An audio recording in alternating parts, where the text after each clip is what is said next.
আসসালামু আলাইকুম প্রিয় দর্শক, অন্য মঞ্চের আলাপচারিতায় আপনাদের সকলকে আমন্ত্রণ জানাচ্ছি।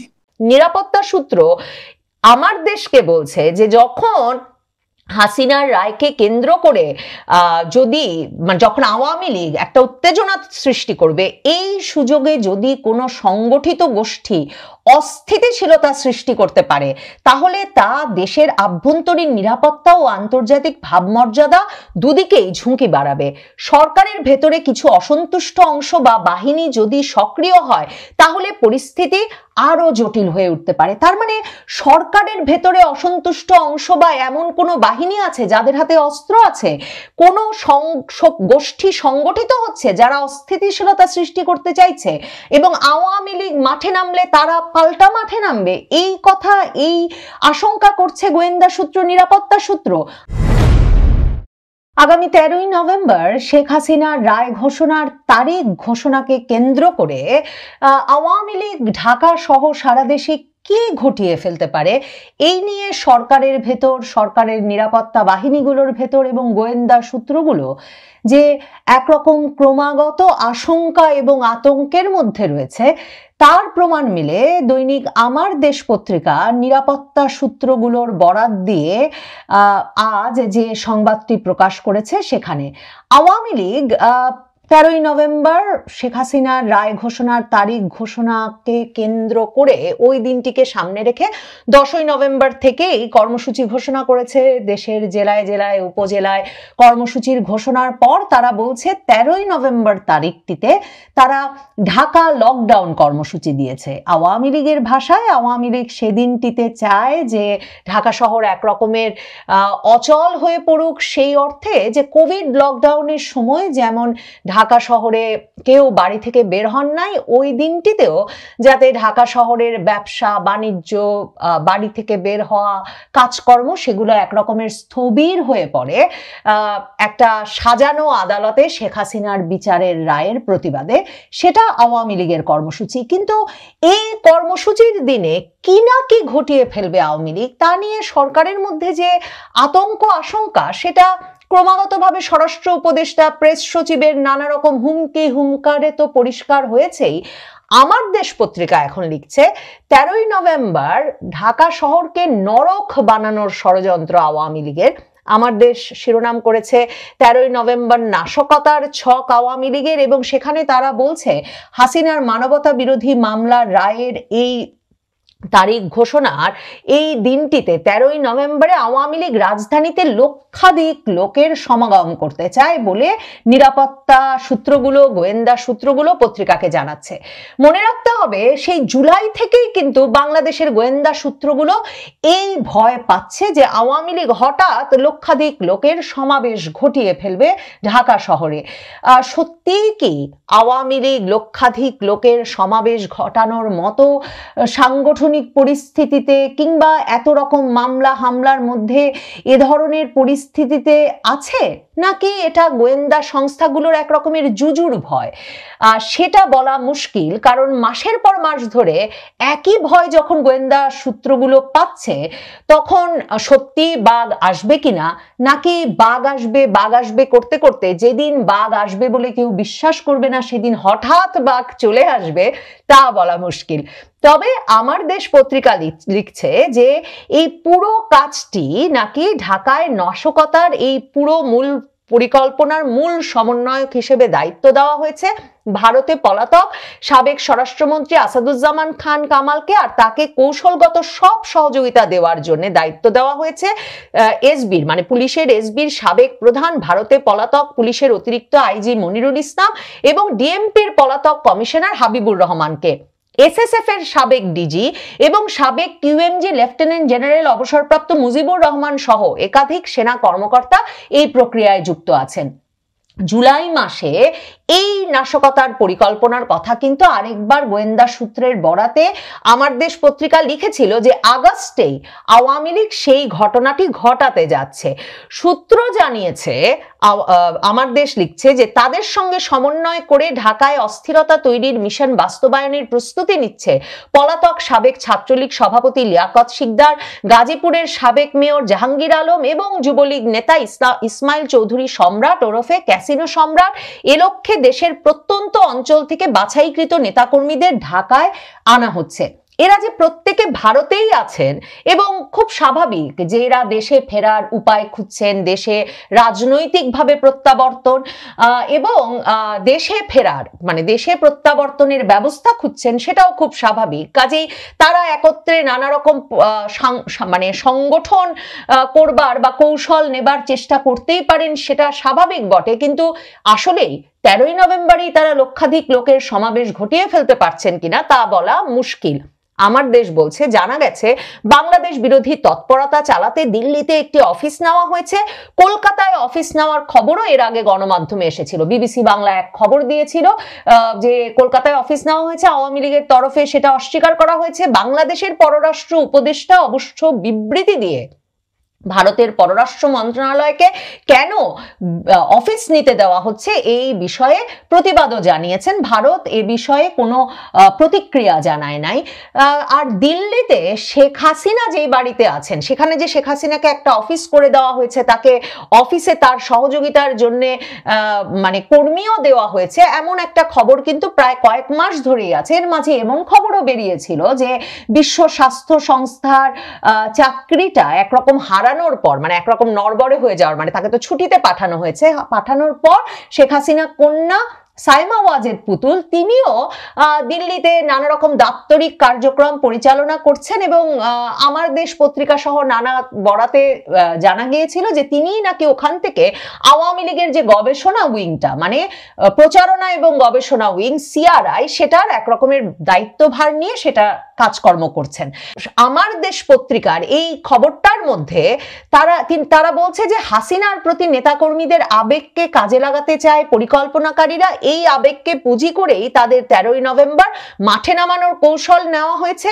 মানে তার মানে শেখ হাসিনার প্রতি আবেগটা লক্ষাধিক আওয়ামী লীগ নেতাকর্মীর এত ভয়াবহ পরিস্থিতিতেও, মানে এমন দমন পীড়ন, কারণ স্বরাষ্ট্র উপদেষ্টা গত মানে মাসের শেষ থেকে আবারও বলেছেন গ্রেফতার আরো বাড়াতে হবে, গ্রেফতার আরো জোরদার করতে হবে। 13ই নভেম্বরের কর্মসূচিকে সামনে রেখে তিনি বলেছেন কঠোর হস্তে এই কর্মসূচি যে কোনো ভাবে দমন করতে হবে এবং সর্বোচ্চ ব্যবস্থা নেওয়া হবে আওয়ামী লীগ নেতাকর্মী সমর্থকদের বিরুদ্ধে। তার মানে এরপরেও আবেগটা এমন তুঙ্গে আছে এই দলটির নেতাকর্মী সমর্থকদের, তাদের নেত্রীর প্রতি, যে গোয়েন্দা সূত্রগুলো মনে করছে যে এরপরেও আওয়ামী লীগের পক্ষে সম্ভব হঠাৎ লক্ষাধিক লোকের সমাবেশ ঘটিয়ে ফেলা। আমার দেশ বলছে যে এই কাজটা করতে, লক্ষাধিক লোকের একটা সমাবেশ ঘটাতে কৌশলগত এবং ডিজিটাল প্রশিক্ষণের ট্রেনিং দেওয়া হচ্ছিল ঢাকার অন্তত 5টি স্থানে। এবং তখন তারা মনে করাচ্ছে সেই যে মেজর সাদিকুল হক সাদেককে যে গ্রেফতার করা হলো জুলাই মাসে আওয়ামী লীগের হয়ে প্রশিক্ষণ দেওয়ার কাজে জড়িত থাকার দায়ে, তার স্ত্রীকেও কিন্তু পরে গ্রেফতার করা হলো। এখন তারা বলছে যে সেই প্রশিক্ষণে ব্যক্তিদের এই সময় জড়ো করা হবে। তো এতদিন ধরে গ্রেফতার করে রেখেছে সেনাবাহিনী, সেনা আইনে বিচার করেছে এই মেজর সাদিকের স্ত্রীকে গোয়েন্দা পুলিশ ধরে নিয়ে গেছে, আদালতে তুলেছে, তাকে রিমান্ডে নেওয়া হয়েছে। এখন পর্যন্ত বের করা যায় নাই যে তারা কাদের কাদের প্রশিক্ষণ দিয়ে ফেললেন এবং কোথায় কোথায় সেই কর্মীরা আছেন এবং কি ধরনের পরিকল্পনা তারা করছিলেন, আর তাদেরকে গ্রেফতার করা যায় নাই। অনেককেই তো ওই ঘটনার সাথে জড়িত বলে গ্রেফতার করা হয়েছিল। সেটার কোনো উত্তর আমার দেশ পত্রিকায় গোয়েন্দা সূত্রের বরাতের এই খবরে নাই। এখানে বলা হচ্ছে যে নাশকতায় আওয়ামী লীগ অবৈধ অস্ত্র ব্যবহারেরও ভয়ঙ্কর পরিকল্পনা করেছে বলে আইন শৃঙ্খলা বাহিনীর সদস্যরা বলছেন। গত মাসে ঢাকা বিমানবন্দর রেল স্টেশন এলাকায় অস্ত্রের একটা চালান আটক করে সেনাবাহিনীর স্বতন্ত্র 46 ব্রিগেড। আশঙ্কা করা হচ্ছে এমন আরো 4টি অস্ত্রের চালান দেশে ঢুকতে পারে। আমাকে যেটা খুব কৌতূহলী করে সেটা হচ্ছে এই যে বনলতা এক্সপ্রেস থেকে ট্রলি ব্যাগে অস্ত্র পাওয়া গেল, সেনাবাহিনীর যে ইউনিটটা গিয়ে সেই অস্ত্র জব্দ করলো, তারা কেন জানালো না যে কি কি অস্ত্র এর ভেতরে ছিল? এবং এখন পর্যন্ত আমরা জানতে পারলাম না যে তদন্তকারী সংস্থাগুলো কি মনে করে কাদের জন্য এই অস্ত্র আসতে পেরেছিল বা এসেছিল। কারণ অস্ত্রের চালান তো বিচ্ছিন্নভাবে আসে না, যেই গোষ্ঠীর জন্য আসে সেই গোষ্ঠীর জন্য অনেকগুলোই আসে। তো সেটা কেন সেনাবাহিনী বা গোয়েন্দা সংস্থাগুলো প্রকাশ্যে আনলো না এখন পর্যন্ত, সেটা একটা প্রশ্ন। আর সত্যি আওয়ামী লীগ এভাবে ট্রেন দিয়ে অস্ত্র আনছে বাংলাদেশে এত নজরদারির মধ্যে থাকা অবস্থায়, কিন্তু আমার দেশ সেটা সন্দেহ করছে। তারপরে যেটা লিখছে সেটা আসলে একেবারেই যৌক্তিক মনে হচ্ছে না। এরপরে তারা বলছে পাশাপাশি 2024 সালের 5ই আগস্ট দেশের বিভিন্ন থানা, পুলিশ ফাঁড়ি ও পুলিশ লাইন্সগুলো থেকে খোয়া যাওয়া অস্ত্রগুলো এ সময় নাকি ব্যবহৃত হতে পারে। 5ই আগস্ট আওয়ামী লীগের নেতা কর্মী, পুলিশ বাহিনীর সদস্যরা প্রাণ ভয়ে দিকে দিকে পালাচ্ছেন। সেই দিন বা জুলাই থেকে কারাগারগুলোতে হামলা চালিয়ে অস্ত্র লুটের যে ঘটনা, গণভবনে যে অস্ত্র লুটের ঘটনা, এগুলো, সেই অস্ত্র এখন কি করে আওয়ামী লীগের হাতে আসবে? মানে সেই অস্ত্র কি করে আওয়ামী লীগ যেদিন লক্ষাধিক লোকের সমাবেশ ঘটিয়ে দেশে নাশকতা করতে চাইছে সেদিন মানে ব্যবহৃত হতে পারে? এটা একেবারেই যৌক্তিক কথা বলে মনে হলো না। এরপর তারা বলছে এছাড়া মুজিববাদীদের হাতেও অনেক লাইসেন্সকৃত অস্ত্র ছিল যেগুলো সব জমা পড়েনি। মহাসড়ক অচল করার পরিকল্পনার কথা তারা বলছে। তার মানে শুধুমাত্র লকডাউন ঢাকা বলে শুধু ঢাকাকে অচল করতে ঢাকার দিকেই সকল মনোযোগ দিচ্ছে আওয়ামী লীগ তা না। তাদের কাছে যে খবর, নিরাপত্তা সূত্রের কাছে যে খবর, তাতে 13ই নভেম্বর ঘিরে মহাসড়ক অচল করে দেওয়ার পরিকল্পনার ক্ষেত্রে গাজীপুরের সাবেক মেয়র জাহাঙ্গীর আলমকে দায়িত্ব দেওয়া হয়েছে। গাজীপুর চৌরাস্তা থেকে উত্তরা পর্যন্ত মহাসড়ক যাতে তিনি অচল করে দেন। কাঁচপুর থেকে যাত্রাবাড়ি পর্যন্ত অবরোধ করার দায়িত্ব দেওয়া হয়েছে লিয়াকত শিকদারকে। ঢাকার ভেতরে অগ্নিসংযোগ ও সংঘর্ষ পরিকল্পনায় নিয়োজিত থাকছে সম্রাট। এদিন লক্ষাধিক লোকের সমাগম করার পরিকল্পনা নিয়ে এগোচ্ছে দলটি। 12ই নভেম্বর সন্ধ্যার পরেই জনমনে আতঙ্ক সৃষ্টির লক্ষ্যে ঝটিকা মিছিল ও পরিবহনে অগ্নিসংযোগের পরিকল্পনা রয়েছে।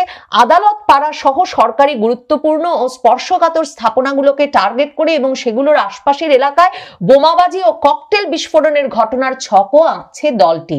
শুধুমাত্র আওয়ামী লীগ এবং তার অঙ্গ সংগঠনের কার্যক্রম বন্ধ করার জন্য, তাদের ব্যক্তিবর্গকে গ্রেফতার করার জন্য এখন থেকে হোটেল, মেস সহ বাসা বাড়িতে অভিযান চালাচ্ছে পুলিশ। এরপর এই সব কিছু আওয়ামী লীগ মানে সাজিয়ে গুছিয়ে করে ফেলতে পারছে এবং সত্যি ভারতে বসে নেতারা তাদের নেতৃবৃন্দ, নেতা কর্মীদেরকে দেশে এভাবে সংগঠিত করতে পারছেন এরকম বিশাল সংখ্যায়। এটা যে গোয়েন্দা সূত্রগুলো মনে করছে সেটাতে বোঝা যাচ্ছে যে আওয়ামী লীগ ব্যাপক তৎপর একটি রাজনৈতিক দল হিসেবে এখনো সক্রিয় রয়েছে, সে খবর খুব ভালো মতো গোয়েন্দা সূত্রের বা নিরাপত্তা সূত্রগুলোর আছে।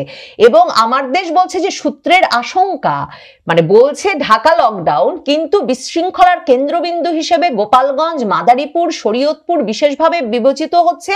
রায় ঘোষণা হলে, মানে নৌকার এলাকা যেটা, নদীর ওই পার যেটা, সেই গোপালগঞ্জ, মাদারীপুর, শরীয়তপুরে বিশাল শোডাউন ও আন্দোলন হবে এবং এর মাধ্যমে আন্তর্জাতিক ও দেশি মিডিয়ায় দ্রুত প্রতিক্রিয়া সৃষ্টির টার্গেট করা হয়েছে বিদেশি মিডিয়া ও সোশ্যাল মিডিয়ার মাধ্যমে ওই শোডাউন আন্দোলনের, মানে হাসিনার বিচারের প্রতিবাদে যে শোডাউন আর আন্দোলন, সেই ভিডিও এবং সংবাদ প্রচার করা। আমার দেশ লিখছে সব সংবাদ ও ভিডিওকে পুঁজি করে ভারতীয় এজেন্সি ইউরোপ আমেরিকার এস্টাবলিশমেন্টের দৃষ্টি আকর্ষণ করার চেষ্টা করবে। এখন মূল আতঙ্কটা কোথা থেকে সৃষ্টি হয়েছে তার একটা কারণ হচ্ছে যে নিরাপত্তা সংস্থাগুলো নাকি বলছে যে এমন একটা পরিস্থিতিতে, বিশেষ করে যখন মহাসড়কগুলো অচল করে দিতে পারে আওয়ামী লীগ, লক্ষাধিক লোকের সমাবেশ ঘটিয়ে ফেলতে পারে আওয়ামী লীগ, যখন নভেম্বরে শেখ হাসিনার রায় এবং যখন গোপালগঞ্জ, মাদারীপুর, শরীয়তপুর, মানে শুধু রাজধানী না, রাজধানীর বাইরেও ব্যাপক শোডাউন হয়ে যেতে পারে, জনসমাগম ঘটে যেতে পারে শেখ হাসিনার প্রতি সমর্থনের আবেগকে পুঁজি করে, তখন সেনাবাহিনীকে সংখ্যায় কমিয়ে দেওয়া একেবারেই ঠিক হচ্ছে না। আমার দেশ পত্রিকা লিখছে সম্প্রতি আইন শৃঙ্খলা সংক্রান্ত কোর কমিটির সভায় মাঠ পর্যায়ে দায়িত্বরত সেনা সদস্যদের 50% উঠিয়ে নেওয়ার সিদ্ধান্তের কথা জানানো হয়েছিল। নিরাপত্তা সংস্থাগুলোর পরামর্শ হচ্ছে অন্তত চলতি নভেম্বর অথবা যতদিন হাসিনার মামলার রায় না হবে ততদিন যেন সেনা মোতায়েন থাকে মাঠ পর্যায়েও, এবং উচ্চ ঝুঁকিপূর্ণ সময় হিসেবে ওই আইন শৃঙ্খলা বাহিনীর সূত্র চিহ্নিত করেছে রায় ঘোষণার আগের এবং পরবর্তী 3 দিনকে গোপালগঞ্জ, মাদারীপুর, শরীয়তপুর, নারায়ণগঞ্জ ও গাজীপুরে সেনা বিজিবি দিয়ে যৌথ টহল দেওয়া নিশ্চিত করতে বলা হয়েছে এই নিরাপত্তা বাহিনী বা গোয়েন্দা বাহিনীর সূত্রগুলোতে।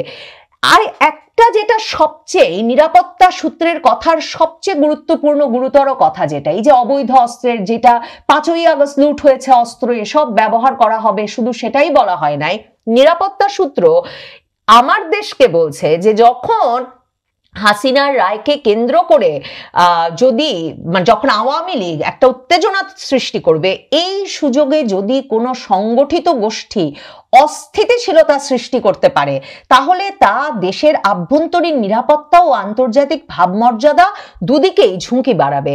সরকারের ভেতরে কিছু অসন্তুষ্ট অংশ বা বাহিনী যদি সক্রিয় হয়, তাহলে পরিস্থিতি আরো জটিল হয়ে উঠতে পারে। তার মানে সরকারের ভেতরে অসন্তুষ্ট অংশ বা এমন কোনো বাহিনী আছে যাদের হাতে অস্ত্র আছে, কোনো গোষ্ঠী সংগঠিত হচ্ছে যারা অস্থিতিশীলতা সৃষ্টি করতে চাইছে, এবং আওয়ামী লীগ মাঠে নামলে তারা পাল্টা মাঠে নামবে, এই কথা, এই আশঙ্কা করছে গোয়েন্দা সূত্র, নিরাপত্তা সূত্র।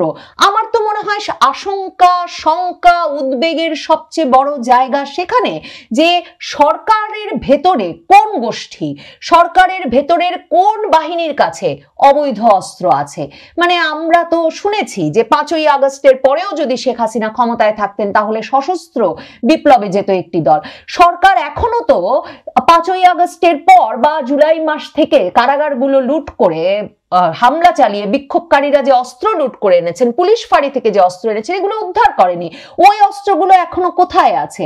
কোন গোষ্ঠী সংগঠিত হচ্ছে যারা অস্থিতিশীলতা সৃষ্টি করতে পারে আওয়ামী লীগ মাঠে নামলে অস্ত্র নিয়ে?